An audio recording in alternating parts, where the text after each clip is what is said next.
என்னை வாழ வைத்துக் கொண்டிருக்கும் யூடியூப் சேனல் நேயர்களுக்கு நன்றியும் வணக்கமும். பீப்புள்ஸ் டாக் சேனல் நேயர்களே, சென்னைக்கு வர மறுக்கும் ரஜினி ஏன்? சூப்பர் ஸ்டார் ரஜினிகாந்த் கன்னடத்தில் பிறந்து தமிழ்நாட்டில் சூப்பர் ஸ்டார் ஆகிட்டார்.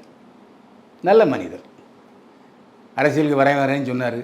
தமிழ்நாட்டு அரசியலை பார்த்தோன்னே வரமாட்டேன்னு போயிட்டார். சமீபத்தில் கணவன் ரஜினிகாந்துக்கு விரோதமாக மனைவி லதா ரஜினிகாந்த் ஒரு பெரிய காரியத்தை செஞ்சிட்டார். உங்களுக்கு தெரியும், நம்ம சூப்பர் ஸ்டார் தமிழ்நாட்டில் அரசியலுக்கு வரமாட்டேன், அரசியலிலிருந்து விடைபெறுகிறேன்னு சொல்லிட்டார். அதுக்கப்புறம் யார் அரசியலை பற்றி கேட்டினாலும் நோ நோ நோ போயிடுவார். இப்படிப்பட்ட சூழ்நிலையில் ரஜினிகாந்துடைய அனுமதி பெறாமல், ரஜினிகாந்த்கிட்ட சொல்லாமல் இப்போது லதா ரஜினி ஒரு இயக்கம் தொடங்கி விட்டார்கள். இதனால் அதிர்ச்சி அடைந்து விட்டார் ரஜினி.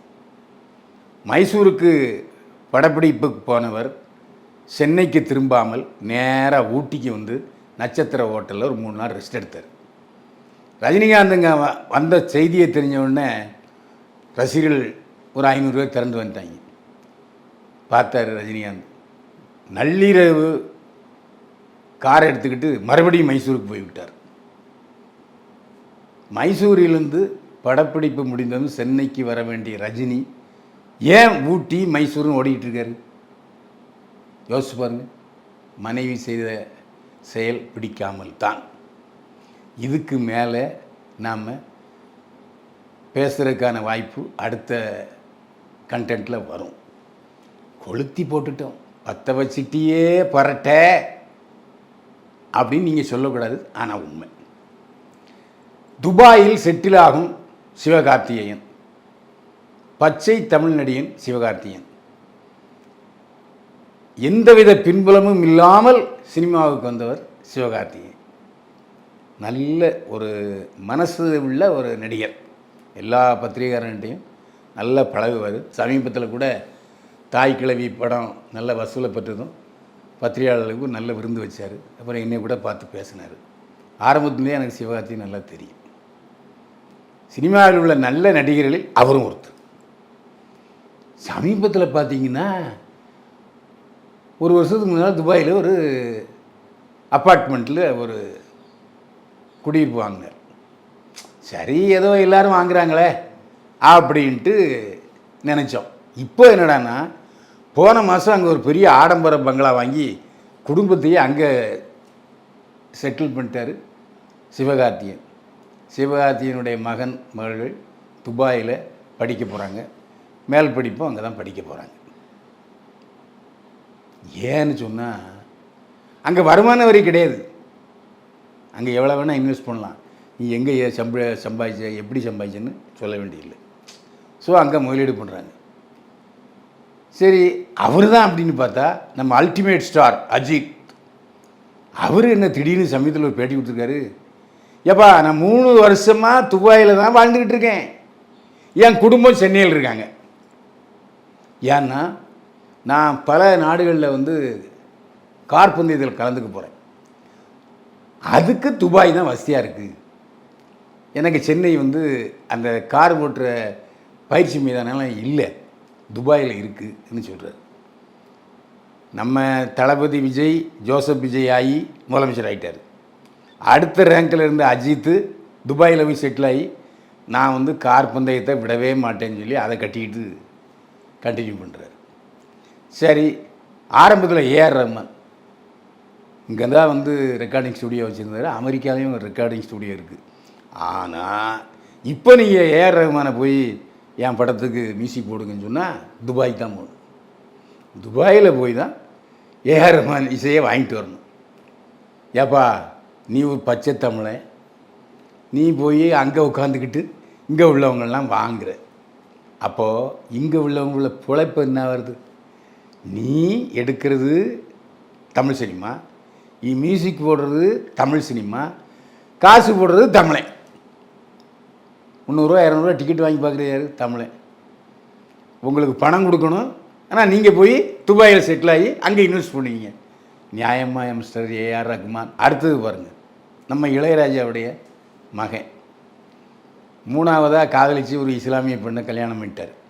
சரி, இஸ்லாமியராகி கல்யாணம் பண்ணிட்டார், சந்தோஷம் அறியா, அது உன் பர்சனல் விஷயம். அவரும் பார்த்திங்கன்னா கடந்த ஒரு வருஷமாக துபாயில் செட்டில் ஆகிட்டார். யுவன் சங்கர் ராஜா மியூசிக் ஏன் இல்லைன்னு சொன்னால், அவரை பொதுப்படம் ஒப்பந்தம் பண்ண போனால் துபாயில் மியூசிக் போடணும். சில ஆட்கிட்ட பணம் கம்மியாக இருக்குங்களா, அவன் நினைச்சுவான், செலவு தாங்குமா? அதனால் இப்போ இளையராஜாவுக்கு கொஞ்சம் மார்க்கெட் கம்மி. ஆனால் துபாயில் தங்கிட்டார், சந்தோஷமாக இருக்கார் யுவன் சங்கர் ராஜா. அவர் மட்டுமா?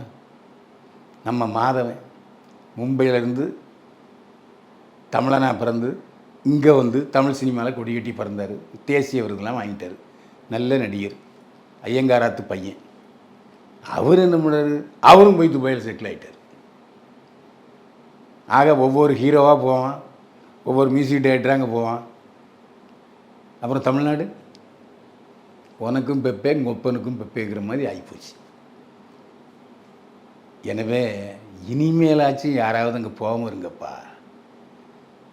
வந்தாரை வாழ வைக்கும் தமிழகம்னு இருந்துச்சு, இப்போ வந்தாரை வாழ வைக்கும் துபாயாக மாறிட்ட. எதுக்கு இந்த வேலை சொல்லுங்கள்? சரி, நிறைய நம்ம வந்து சினிமாவை பற்றி பேசிட்டோம்.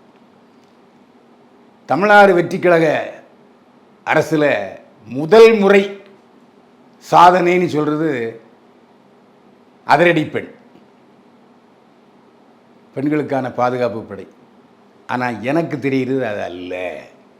ஏன்னா மகளிர் போலீஸை உருவாக்குனது ஜெயலலிதா தான். முதல்வராக இருக்கும்போது அவர்கள் தான் மகளிர் போலீஸை உருவாக்குனாங்க. ஸோ அந்த பேர் அவங்களுக்கு தான். நீங்கள் சிங்கப்பெண்ணு தலைப்பு மாற்றணுன்னு எல்லாம் பண்ண முடியாது. வரலாற்றில் இடம்பெறது யாரே?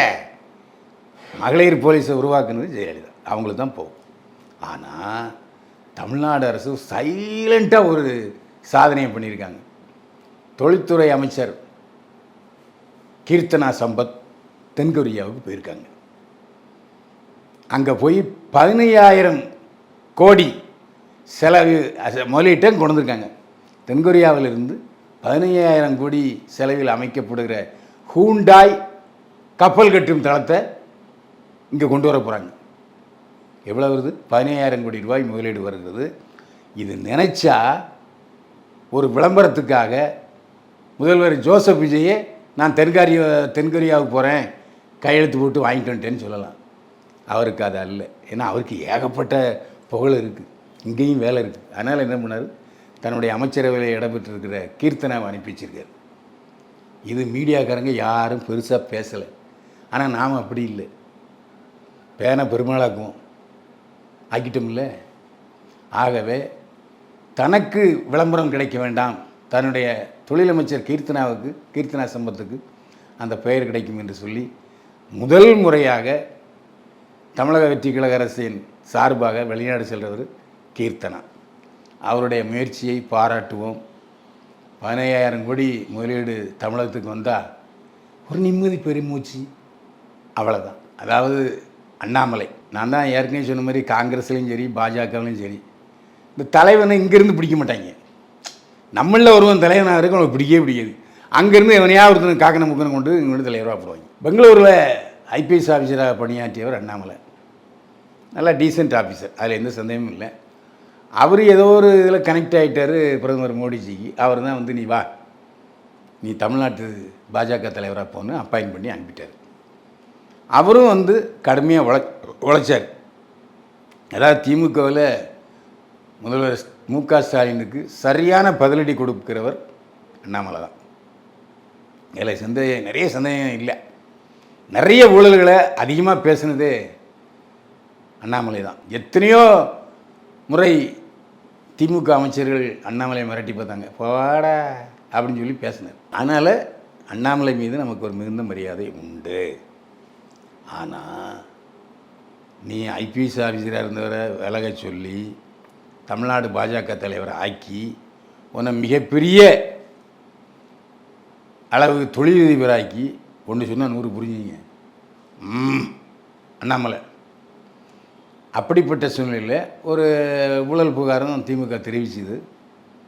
அது மேலிடத்துக்குன்னு தெரிஞ்சுது. இவர் அப்போவே கரமுறான்னு தான் இருந்த அண்ணாமலை. ஆனாலும் சமாளிச்சுக்கிட்டு இந்த தேர்தலில் பிரச்சாரம் பண்ணார். ஒரு குறிப்பிட்ட தொகுதியில் பிரச்சாரம் பண்ணால் போதும்னு தலைமை சொல்லிச்சு பிரச்சாரம் பண்ணார். சரி, பாஜக அண்ணாமலை பிரச்சாரத்தில் ஜெயிச்சுதா? சொல்லிய ஜெயிக்கல. இல்லை.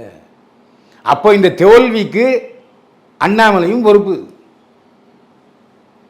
அவர் நான் விலக போகிறேன் அப்படின்னு அமித்ஷாட்டவே சொல்கிறார். ஒழுங்காக கட்சி பணி ஆற்றிக்கிட்டு இரு அப்படின்னு சொன்னால், இல்லை நான் போகிறேன்னாரு. போ, ஒன்றை நம்பி இல்லையா? அண்ணாமலை நம்பி பாஜக இருக்கா? எந்த சூழ்நிலையிலும் காங்கிரஸுக்கும் பாஜகவுக்கும் தமிழ்நாட்டில் ஆட்சி பொறுப்பு ஏற்பதற்கு வாய்ப்பே இல்லை. பார்த்தாங்க டெல்லி தலைமை அமித்ஷா, போன்னா போயா அப்படின்னு சொல்லிட்டார். இப்போ இங்கே வந்தவர் நான் பாஜகலேருந்து விலகிறனார். விலகினா மறுபடியும் போய் ஒரு ஐபிஎஸ் ஆஃபீஸரை பணியாற்ற முடியுமா? முடியாது. நான் தனியாக இயக்கம் தொடங்குறேங்கிறார். ஏன் தனி கட்சி தொடங்க வேண்டியதானே? அது என்ன இயக்கம்? அதுக்கு கட்சியில் தொண்டர்களை தயார் பண்ணுறாராம். என்ன ஒரு இளவும் புரியலை. உண்மையிலேயே அண்ணாமலைக்கு பிரச்சாரம் இருக்கிறது, அவருக்கு தமிழ்நாட்டில் ஆதரவு இருக்குன்னா ஒரு 4 சீட்டு பாஜகவில் வரலாம்ல. அப்படிலாம் ஒரு ஆதரவு இல்லவே இல்லை. அது ஒரு மாயை கிளப்பிட்டு இருக்காரு அண்ணாமலை. இந்த பாருங்க, அண்ணாமலை இயக்கம் தொடங்குன்னு சொல்லி ரஜினிகாந்த் பொண்டாட்டியும் இயக்கம் தொடங்குது. என்ன இயக்கம்? அந்த காலத்தில் திராவிடர் கழகம்னு ஒரு கட்சி தொடங்கினார். ஆனால் ஈவேரா என்ன சொல்லிட்டாரு? எப்பா தேர்தலெல்லாம் நான் போட்டியிட மாட்டேன் அப்படின்ட்டார். தேர்தலில் போட்டியிட வேண்டும் என்பதற்காகத்தான் திராவிடர் கழகத்துலேருந்து திமுக உருவாச்சு. இது எத்தனை பேர் தெரியும்? எனவே இயக்கம்லாம் எடுபடாதியா. ஒன்று நேரடியாக கட்சி தொடங்கு, இல்லைன்னா போத்திக்கிட்டு போ. இன்றைக்கி ஒரு அறிக்கை விட்டுருக்காரு. ஊர்லாம் எல்லோரும் என்ன பண்ணியிருக்காங்க, அண்ணாமலை கட்சி தொடங்க போகிறாரு, உனக்கு பதவி தரேன்னு காசு வசூல் பண்ணிகிட்டு இருக்காங்க. இப்போ ஒரு அறிக்கை விட்டுருக்காரு அண்ணாமலை, என் படத்தை என் அனுமதி இல்லாமல் போடக்கூடாதுன்னு இருக்கார். ஆக கட்சி தொடங்குறதுக்கு முன்னாலே லஞ்சமும் ஊழலும் ஆரம்பிச்சிச்சு அண்ணாமலை இயக்கத்தில். இது விளங்குமா? குழந்தைக்கு பேரே வைக்கல, அதுக்குள்ளே ஏன் இப்படி? இதையெல்லாம் பேசுவதற்கு மீடியாக்காரர்கள் தயாராக இல்லை. ஆனால் நாம் அப்படி இல்லை. உங்களுக்காக மட்டுமே உண்மையை பேசுகிறதுக்கு தான் நாம் இருக்கோம். மீண்டும் சந்திப்போம். வாழ்க வளமுடன். இந்த வீடியோ உங்களுக்கு பிடிச்சிருந்தா லைக் பண்ணுங்கள், கமெண்ட் பண்ணுங்கள், ஷேர் பண்ணுங்கள், சப்ஸ்கிரைப் பண்ணுங்கள்.